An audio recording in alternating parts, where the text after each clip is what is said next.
Allora, un'altra questione che secondo me merita di essere un po' affrontata, perché anche questa è caldissima in queste ore proprio, è il discorso sociosanitario, e quindi si parla di azienda zero, di riorganizzazione del sistema e di definizione degli nuovi ambiti territoriali delle USL.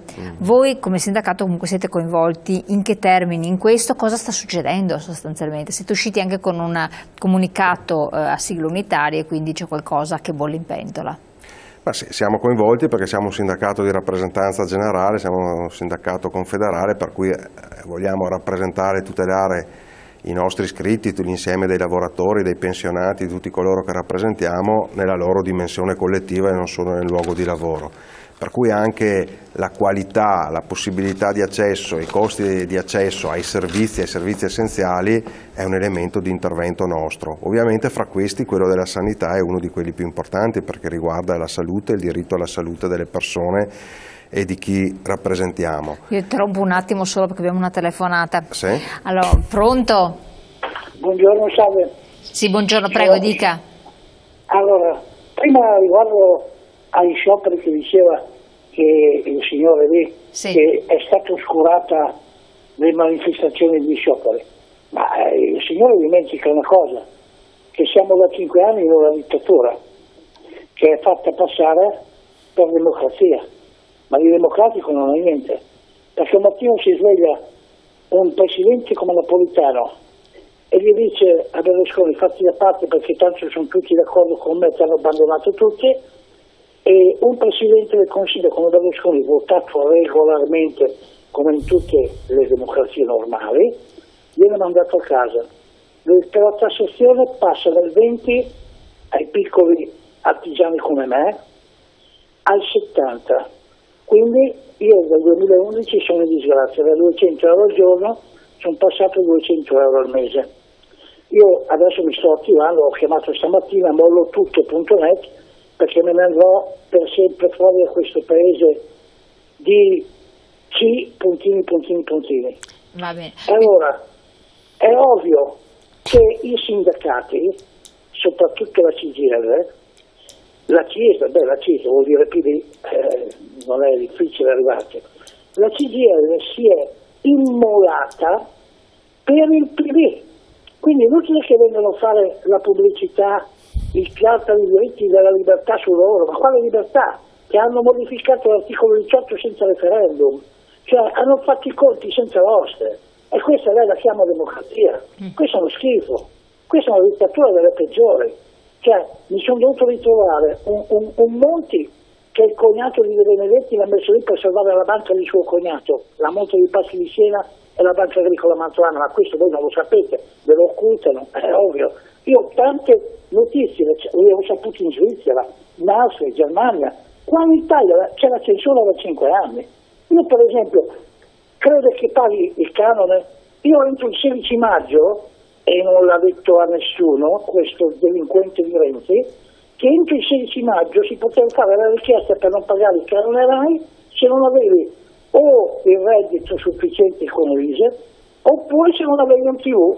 È stato detto dopo un mese, e questo sarebbe un governo. Qui la gente, cari miei, se non scende in piazza e fa la marcia su Roma, non se ne cava niente. Non si cava il ragno da un buco. Io entro alla fine dell'anno, se riesco a risolvere i miei problemi, me ne vado per sempre da questo paese, perché io ho 57 anni, a 200 euro al mese non ci sto. Chiaro. Io piglio, quando vado in Sud Tirolo a lavorare, piglio 180-200 euro al giorno, perché io sono un professionista, e siccome che voglio essere pagato da professionista, non accetto di essere pagato da Puleto o da Chiaro. così. No, vediamo adesso di dare una risposta. È un paese che va rivoluzionato. Va bene, mi sentiamo una risposta. Io però ho 57 anni, grazie. cosa vuole che faccio 57 anni? Certo, no, ma infatti, grazie molto del suo intervento, grazie, vediamo un po' di rispondere al nostro telespettatore. Ma è complicato rispondere. C'era l'aspetto politico che diceva un po' non che non era una domanda, era un intervento. invettiva. Io dico solo questo. Allora, relativamente all'aspetto che c'era stato comunque un forte sostegno da parte del sindacato al PD, che poi è deluso quando una volta che è salito al governo, perché ha fatto il contrario di tutto quello che voi vi aspettavate potesse fare, addirittura peggio di quello che faceva la componente opposta di governo, questo è un dato di fatto. E quindi la delusione immagino anche da parte vostra, perché la difficoltà a dialogare. No, guardi, al di là dei giudizi soggettivi di cui è responsabile che li ha fatti, insomma, io non penso che siamo in una dittatura, però che ci siano problemi di democrazia e partecipazione sì. Non è stato un golpe quello che ha portato al governo Monti, perché siamo una democrazia parlamentare e i passaggi parlamentari previsti sono stati fatti. È stata una scelta politica che come CGIL, forse gli unici, abbiamo ritenuto sbagliata da subito, perché avevamo detto che la legittimazione del governo doveva passare dalle elezioni, insomma, certo. Cosa che fino ad oggi non c'è ancora.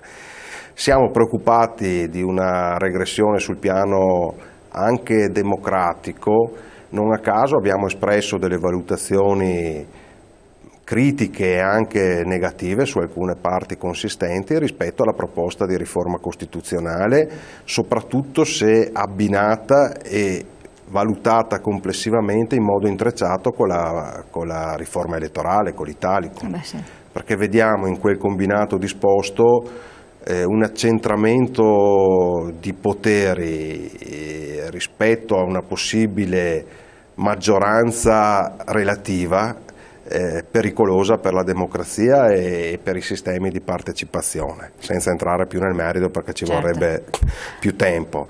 Ecco, sostenere che la CGIL sia immolata al PD nell'arco di questi ultimi anni mi pare che possa essere sostenuto da qualcuno che non è molto attento alle vicende del nostro Paese, perché insomma la maggior parte dei provvedimenti che ha fatto non solo questo governo ultimo Renzi ma anche quelli tecnici precedenti sono stati per la maggior parte contrastati sia per la parte che riguardavano temi del lavoro ma sia anche per la parte che riguardava temi sociali dalla CGIL, mettendo in campo la nostra capacità di iniziativa e mobilitazione che dipende anche dal grado di consenso e di partecipazione e di adesione che abbiamo.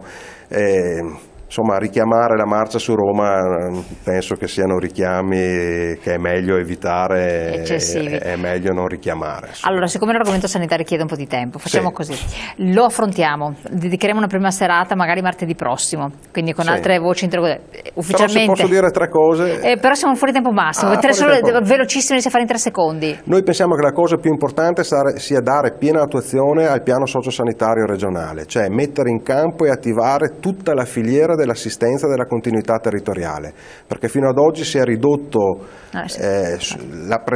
i posti letto negli ospedali e contestualmente non si è attivata la parte più importante.